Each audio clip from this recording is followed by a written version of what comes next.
Can the cops read your private ChatGPT messages? We'll watch this video to find out.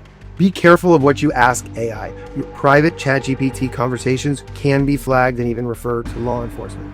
How, why, and when does this happen? Well, what's going on? What's changed? So OpenAI, the company that owns ChatGPT, has always said they have a focus on protecting the end user and making sure that AI can be deployed and used responsibly and safely. Their newest software update, GPT-5, can trigger human review and even police intervention in certain situations. Now, compared to older versions, ChatGPT's newest model is much better at recognizing threats of harm and when somebody might be in a real mental health emergency. If the system detects that a user might harm themselves, ChatGPT-5 will respond empathetically and connect them to crisis hotlines. If the system detects a threat to harm or others, that conversation may be escalated for human review.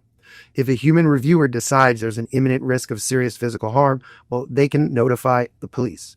So why the change? Well, there's been a few famous cases right now where ChatGPT and other AI models have encouraged people to be violent towards one another, to hurt each other when they were in crisis or mental distress. And these cases have been absolutely heartbreaking. Users have turned to ChatGPT while talking about self-harm and expressing plans to harm others that have ended tragically. So that's why the updates are here. They're here to prevent tragedies, protect potential victims, and connect vulnerable people with real-world help. Not every conversation is monitored and reported, though. Escalation only happens in extreme imminent threat cases, and self-harm is not reported to the police, only directed to helplines.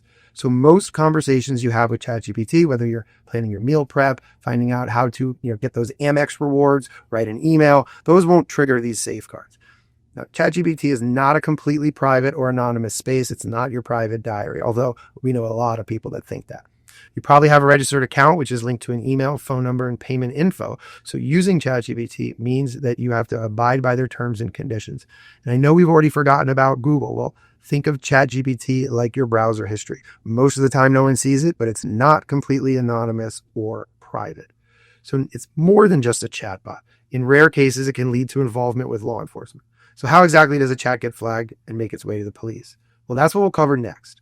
AI has quickly become part of everyday life, so let's make sense of what it means legally together.